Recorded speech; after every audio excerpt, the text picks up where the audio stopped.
This is Very strong comment, like housing and getting housing built, and food and prices, and the price of oil is coming way down.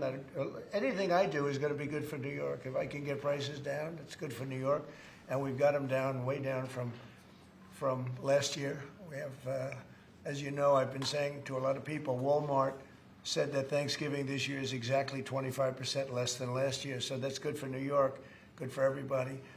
But I just want to congratulate. I think you're going to have, hopefully, a really great mayor. The better he does, the happier I am, I will say. There's no difference in party. There's no difference in anything. And we're going to be helping him to make everybody's dream come true, having a strong and very safe New York. And congratulations, Mr. Mayor. Thank you, Mr. President. Thank you. I appreciate it. Please. I appreciated the meeting with the President, and as he said, it was a productive meeting focused on a place of shared admiration and love, which is New York City, and the need to deliver affordability to New Yorkers, the 8.5 million people who call our city their home, who are struggling to afford life in the most expensive city in the United States of America. We spoke about rent, we spoke about groceries, we spoke about utilities, we spoke about the different ways in which people are being pushed out, and I appreciated the time with the President, I appreciated the conversation. I look forward to working together to deliver that affordability for New Yorkers.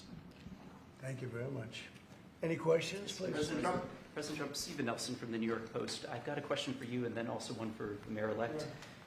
For you, you referred to Mr. Mamdani as a communist. Could you describe why you feel that way?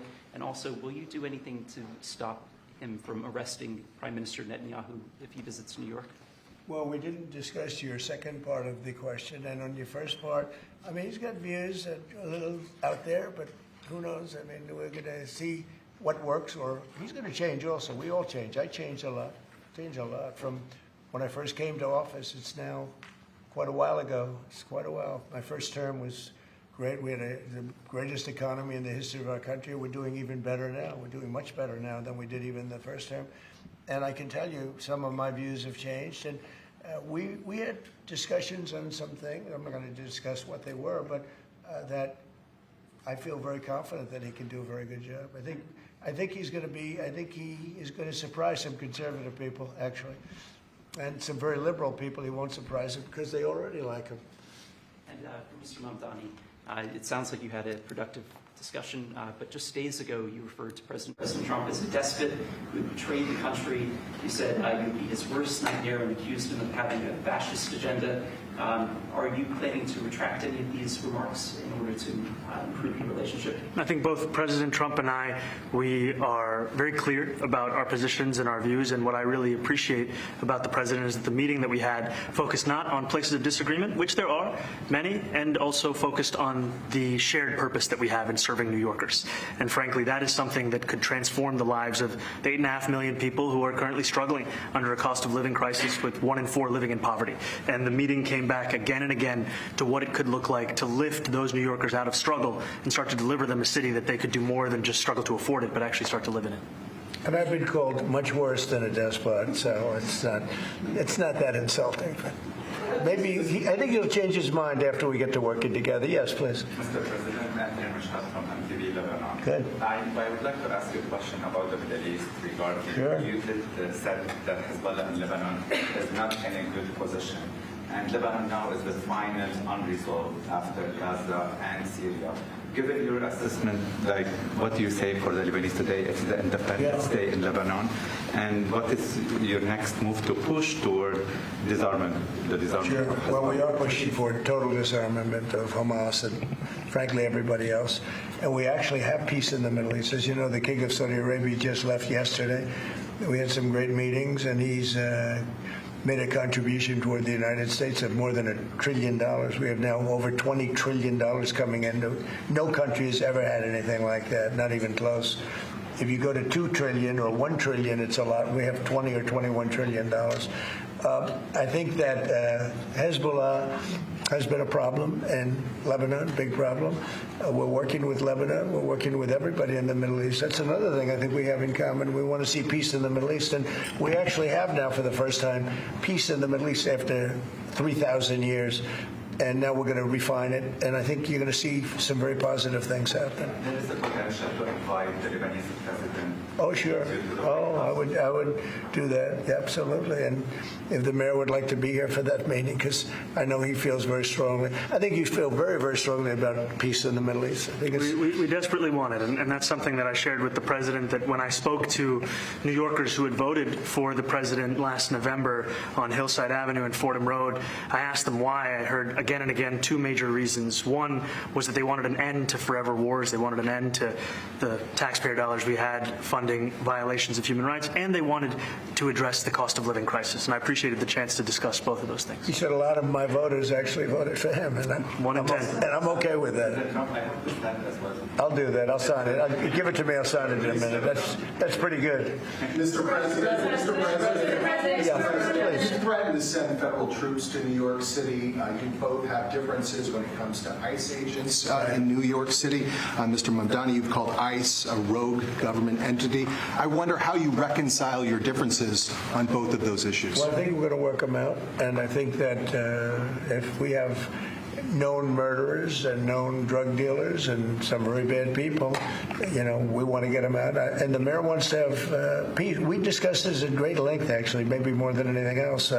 He wants to have a safe New York. Ultimately, a safe New York is going to be a great New York. If it's not safe, no matter how well we do with pricing and with anything else, we can talk about anything you want. If you don't have safe streets, it's not going to be a success. So we're going to work together. We're going to make sure that if there are horrible people there, we want to get them out. I think he wants to get them out maybe more than I do. So we'll work together. We discussed it at great length. Yes, please. Yeah, two questions, if I may. One for you, Mr. President, from BBC in a second. But first of all, for the Mayor-elect. You're both from different parts of the political spectrum. You're both populists, though, and I just wonder to what extent the President's campaign style, his techniques, his social media use inspired any part of your campaign. Well, I actually told the President that, so much of the focus of our campaign has been on the cost of living crisis. And when we asked those New Yorkers who had voted for the President, when we saw an increase in his numbers in New York City, that came back to the same issue: cost of living, cost of living, cost of living. And they spoke about the cost of groceries, the cost of rent, the cost of Con Ed, the cost of childcare. And too often politicians are looking to lecture to New Yorkers what they should care about as opposed to listen. And when we spoke to those voters who voted for President Trump, we heard them speak about cost of living. We focused on that same cost of living, and that's where I am really looking forward to delivering for New Yorkers in partnership with the President on the affordability agenda. And I think we have to work a little bit. We talked about Con Edison. We have to work a little bit on getting the prices, because, we've gotten fuel prices way down, but it hasn't shown up in Con Edison. And we're going to have to talk to them.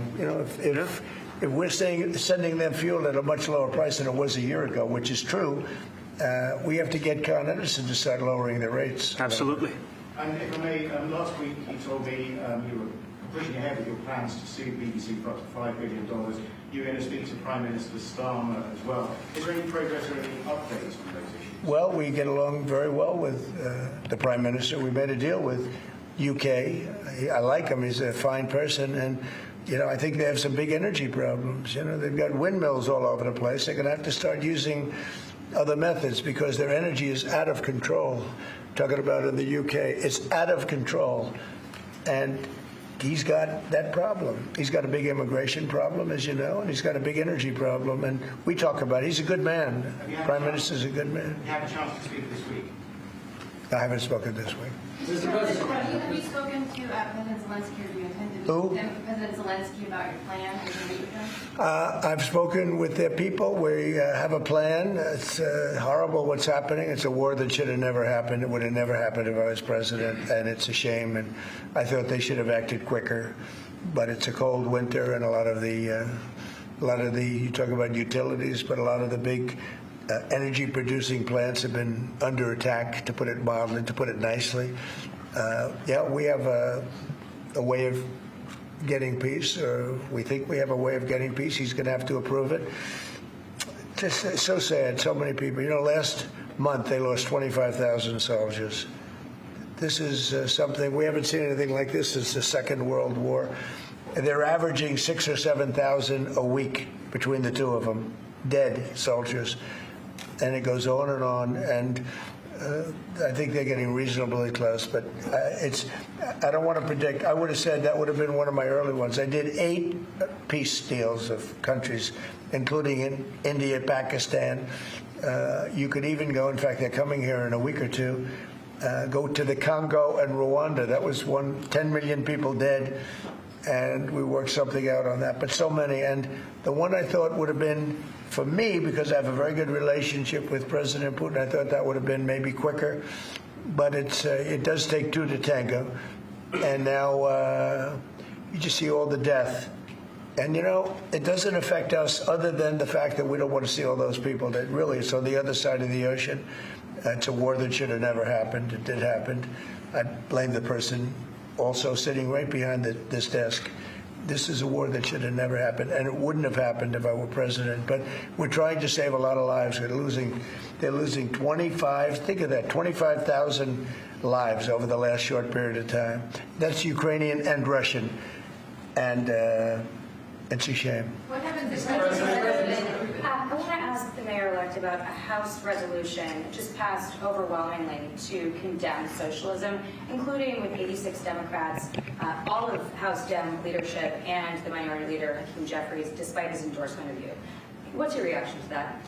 I have to be honest with you, I focused very little on resolutions. Frankly, I've been focusing... Socialism. I understand. I think the focus is on the work at hand. I can tell you I am someone who is a democratic socialist. I've been very open about that.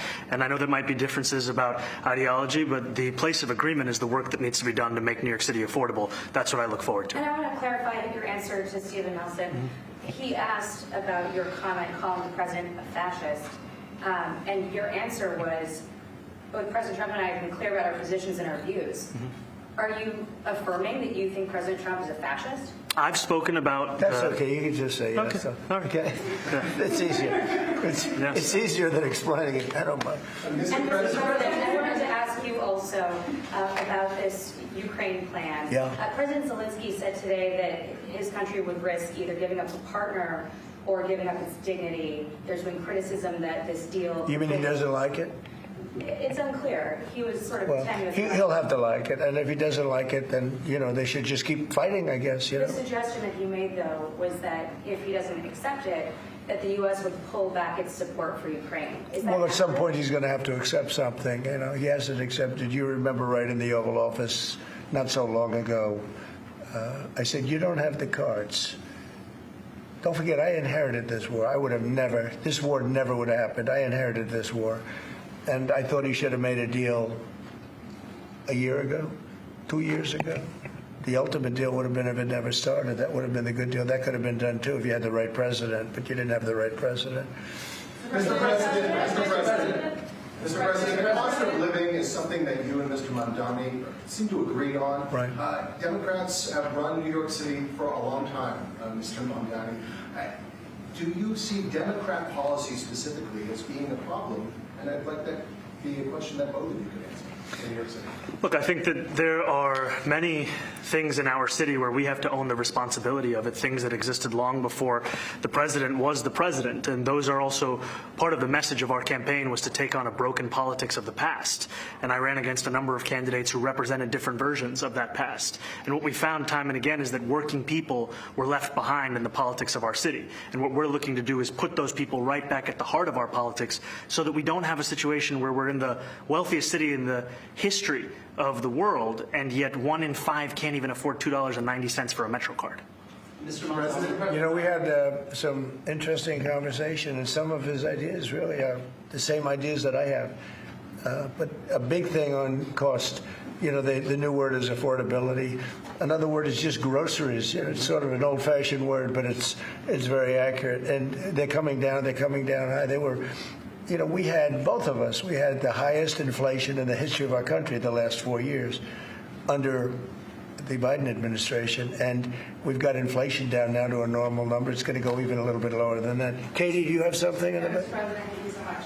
Mr. Mandani often talks about New York City being covered by international law, that they will follow international law. Doesn't often talk about the U.S. Constitution. What is your response to that? Well, I don't know what you're referring to in terms of it could be covered by international law, local law. It's covered by a lot of laws, but it's covered by U.S. law. Are you referring to anything in particular? You just said that they're a city that endorses and enforces international law. Is that at odds with? No, I don't know. Would you want to?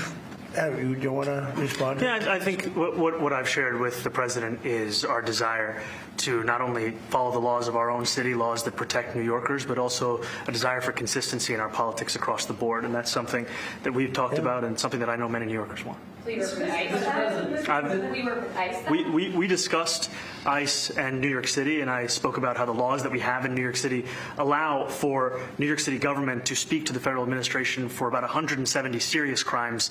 The concerns that many New Yorkers have are around the enforcement of immigration laws on New Yorkers across the 5 boroughs, and most recently we're talking about a mother and her 2 children, how this has very little to do with what that is. Mr. Mamdani, What we did is we discussed crime, more than ICE per se. We discussed crime, and he doesn't want to see crime, and I don't want to see crime, and I have very little doubt that we're not going to get along on that issue. He wants to, and he said some things that were very interesting as to housing construction, and he wants to see houses go up. He wants to see a lot of houses created, a lot of apartments built, etc. And you know, we actually people would be shocked, but I want to see the same thing. Mr. Mamdani, anti-Israel protesters. Jack? Mr. President, I want to know one of the policies as well that Mayor-elect Mandani talked a number of times about on the campaign was shifting the tax burden for property taxes from what he called minority communities to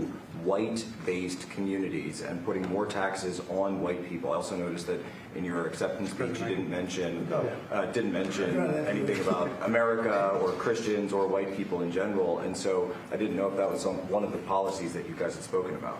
We focused on affordability. We focused on the cost of living crisis. What I will say is that I am very much interested in property tax reform, because what we see right now in New York City is a system that is so inequitable that it can't even stand up in court. And the president and I spoke about the importance of not only building more housing, but also making sure that regulation of housing is something that is manageable to actually get through and not the cause of yet another weight that we see in our But to city. be clear, you're continuing this idea of race-based property taxes. No, to be very clear, That's what you said. no, the use of the term was a description of neighborhoods, not a description of intent. So you intend to tax the whiter neighborhoods more? No, we intend to create a fair property tax system because we want a New York City that is not only fair and equitable, but also one that every New Yorker can afford. Mr. Mamdani, anti-Israel protesters just targeted. Please, go ahead. Mr. Mandani, anti-Israel protesters just targeted a synagogue in New York. Are you concerned about Jewish New Yorkers feeling welcome and safe in the city? And President Trump, you threatened to cut off federal funding to New York City. What policies would prompt you to do that? Would that be city-run grocery stores? Would it be something else? Well, I think if we didn't get along, whether it's cut off or just make it a little bit difficult or not give as much, we want to see, I use the term, we don't want good money going after bad. And we don't want that to happen. I don't think that's going to happen. I did say that, subject to what policies are being said. We had a meeting today that actually surprised me. He wants to see no crime. He wants to see housing being built. He wants to see rents coming down, all things that I agree with. Now, we may disagree how we get there, the rent coming down. I think one of the things I really gleaned very much today, he'd like to see him come down, ideally, by building a lot of additional housing. Yeah. That's the ultimate way. He agrees with that, and so do I. But if I read the newspapers and the stories, I don't hear that. But I heard him say it today, and I think that's a very positive step. No, I don't expect. I expect to be helping him, not hurting him. A big help, because I want New York City to be great. Look, I love New York City. It's where I come from. I spent a lot of years there. Now I'm right here. We took a big setback with the mayor that we had, Dave de Blasio. I thought it was a tremendous setback for the city. I think this mayor can do some things that are going to be really great. Mr. President, Okay, how about you? Go ahead, please. You're a billionaire. You have a different address nowadays than you used to, but you used to call New York City home. Would you feel comfortable living in New York City under a Mamdani administration? Yeah, I would. I really would. Especially after the meeting. Absolutely. What makes you comfortable? We agree on a lot more than I would have thought. I think I want him to do a great job, and we'll help him do a great job. You know, he may have different views, but in many ways, you know, we were discussing when Bernie Sanders was out of the race, I picked up a lot of his votes, and people had no idea because he was strong on not getting ripped off in trade and lots of the things that I've practiced and been very successful on. Tariffs, a lot of things. Bernie Sanders and I agreed on much more than people thought. And when he was put out of the race, I think quite unfairly, if you want to know the truth, many of the Bernie Sanders voters voted for me. And I felt very comfortable, frankly, in seeing that and saying that. And, you know, it just turned out to be a statistical truth. But no, I feel very comfortable. I would feel very, very comfortable being in New York, and I think much more so after the meeting. Yes, please. Thank you, Mr. President. I have a question for you, but a very quick one for the mayor. Why did you fly here? Aren't trains greener? I will use every form of transit, and I want to make sure that they're all affordable in New York City, and that's why making buses fast and free is a centerpiece of our campaign. There is a bus that goes. Well, but I know, but if he flew, that's a lot quicker too. You know, I mean, he's working very hard. For him to be, that's a very long drive. I'll stick up for you. You know, the plane takes you 30 minutes, and driving takes you a And long Mr. time. President, I was wondering if you could clear up some confusion around a Washington Post report. There was this explosive report that the Coast Guard is no longer going to characterize swastikas and nooses as hate symbols. DHS called that a lie and fake news. Can you clear up? I don't know anything about it. When was this written? I think yesterday. Well, look, the Coast Guard's an incredible group of people. I know them very well. We just ordered a lot of new Coast Guard cutters, beautiful, the most magnificent ship. They look like yachts with lots of guns on them. So I don't know. I haven't seen any report like that, but certainly we want them to remain a great force, and they are. Mr. President, and you did a piece in all the 9 months around the world. I would like to ask Mr. Mamdani, you've accused the U.S. government of committing genocide in Gaza while President Trump was working on peace. Why that? I've spoken about the Israeli government committing genocide, and I've spoken about our government funding it. And I shared with the president in our meeting about the concern that many New Yorkers have of wanting their tax dollars to go towards the benefit of New Yorkers and their ability to afford basic dignity. And what we see right now is we're in the 9th consecutive year of more than 100,000 school children being homeless in our city. And there's a desperate need not only for the following of human rights, but also the following through on the promises we've made New Yorkers. And I appreciated the meeting we had and the work that we can do. Do you agree that President Trump did do a peace and work hard to make the peace? Because he worked hard to do the peace in the Middle East and everywhere.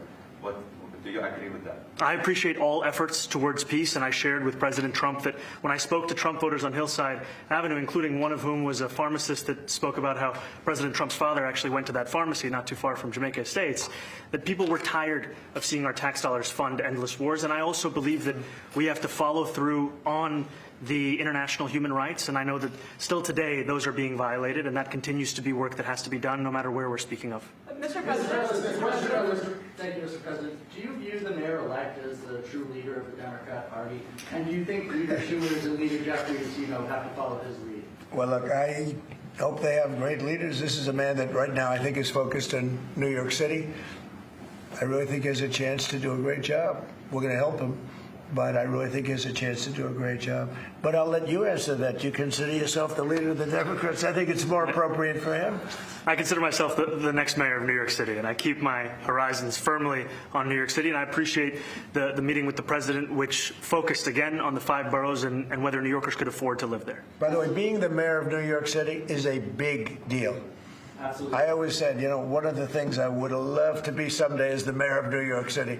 Being the mayor of New York, and especially now, because I think you're at really a turning point, one way or the other. It could go great, or it can go in a different direction. And I think you really have a chance to make it great. And I appreciate what counted on it. Mr. President, you say you love New York City. Mr. Mamdani, does New York City love President Trump? New York City loves a future that is affordable, and I can tell you that there were more New Yorkers who voted for President Trump in the most recent presidential election because of that focus on cost of living, and I'm looking forward to working together to deliver on that affordability agenda. I got a lot of votes. One more. Go ahead. 1 or 2 more. Go ahead. One more. I tell you, the press has eaten this thing up. I've had a lot of meetings with the heads of major countries. Nobody cared. This meeting, that you people have gone crazy. You know, outside you have hundreds of people waiting. This is just a small little group. For some reason, the press has found this to be a very interesting meeting. The biggest people in the world, they come over from countries nobody cares. But they did care about this meeting, and it was a great meeting. Go ahead. Yeah, Mr. President, I was going to ask you exactly that. Why do you think there's so much more, so much excitement around this than in some form? Because I think he's different. All right? I think he's different, and that can be in a very positive way, but I think he's different than, your typical guy, runs, wins, becomes mayor maybe, and nothing exciting.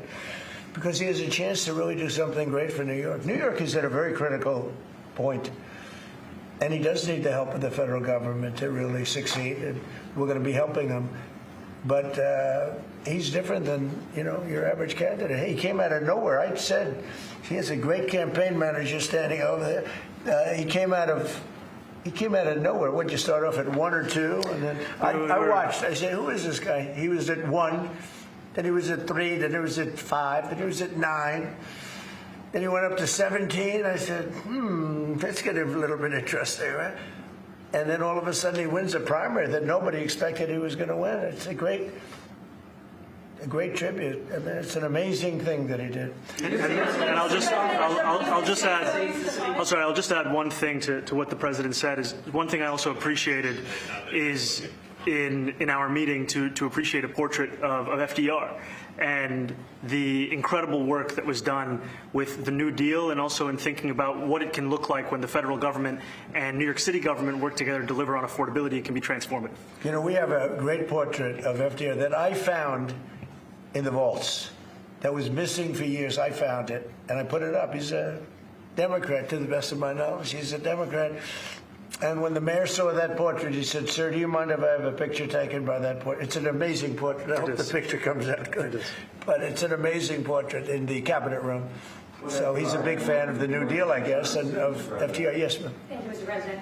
You said that you both spoke about crime. Yeah. There are many police officers set to come off the rolls at the end of this year in New York City. Are you going to allow those police to be replaced with police officers, actual cops? And are you going to require that happens? Would there be some consequences? Well, I hope it happens, but again, that's going to be ultimately the mayor's decision. What's your answer? Is that I look forward to delivering public safety with the NYPD, and I've said over the course of our campaign that we have the number of police officers today. They are the ones that's budgeted about 35,000 headcount. And I think the key thing is that we have to make it easier for police to focus on police work, not ask them to respond to 200,000 mental health calls a year. So is that a reduction from what you're at right now? Are you committing to maintaining the same level? I've committed over the course of the campaign to maintain the 35,000. That's the headcount that we had through the campaign. And not replace them with caseworkers, social work. No, I've said that's the headcount that we want. What we need to do is make sure they can focus on serious crime. And he just retained a great police commissioner, I believe, right? Yes, we did. Commissioner Tisch. If the newspapers are correct. That one they're correct about. He retained, I think, somebody that is she's a good friend of some of the people in my family, of Ivanka, and they say she's really good, really competent, and he just retained her, so that's a good sign. Are there still topics that you see that you're disagreeing on in the future, and do you think you'll have more meetings like this? There will be topics that we disagree on. I think we'll probably come to a conclusion, and ultimately he'll convince me, or I'll convince him. It's for the good of New York. Ultimately, it's for the good of New York. I don't care about affiliations or parties or anything else. I want to see if this city could be unbelievable, if he could be a spectacular success, I'd be very happy. Do you think you guys will meet more in the future, too? Excuse me? Do you think you'll meet again in the future, throughout the administration? I think we will. Yeah. I think we will. I hope we do. I enjoyed the meeting. We had a great meeting. Please. Mr. President, Republican Elise Stefanik has campaigned multiple times by calling Zohran Mamdani a jihadist. Do you think you're standing next to a jihadist right now in the Oval Office? No, I don't, but she's out there campaigning, and you say things sometimes in a campaign. Isn't that sort of she's a very capable person, but you really have to ask her about that. But I don't particularly. I think I met with a man who's a very rational person. I met with a man who really wants to see New York be great again, and I can say again, because New York was great. When I came down to Washington initially, the city was so hot. It was doing great. We were having some telltale signs of problems. We had a mayor that was not doing a great job, but still, it was moving along, and it went bad. It really went, pretty bad. And he can, I think it's been at lower points, but it went pretty bad. I think he can bring it back. Now, the question is, will he bring it back all the way? Will he bring it back greater than ever before, which is, I guarantee, that's his wish. I think he wants to make it greater than ever before. And if he can, we'll be out there cheering. I'll be cheering for him. Okay? Thank you very much, everybody. You chose not to answer the question about the city hall protest. Thank you very much. Oh, no, I care very deeply about Jewish safety, and I look forward to rooting out anti-Semitism across the 5 boroughs and protecting Jewish New Yorkers and every New Yorker who calls the City Hall. This is Mayor-elect Mamdani and President Trump at the White House, and who would have seen that one coming? The President said you'd be surprised about how great the meeting was. He said he'd be very comfortable to live in New York City under Mamdani, and he said the mayor-elect could do great things. They talked about what they agreed on, and based on the way they were talking, they agreed on just about everything. They talked about cost of living. They talked about ICE. The president said they could work out the issues. They said they both wanted peace in the Middle East, and that they agreed on housing and property tax reform. Each really spoke to the other in a way that perhaps none of us saw coming. So there is, at least for now, between President Trump and Mayor-elect Mamdani, agreement. And that's what they say they were focused on what they agreed upon. We're going to have much more coming up at 5. Jessica Moore is going to be live at the White House. And we'll have the full wrap-up with Marsha Kramer. That's on CBS 2 News, beginning at 5. I'm Dick Brennan. This has been Breaking News.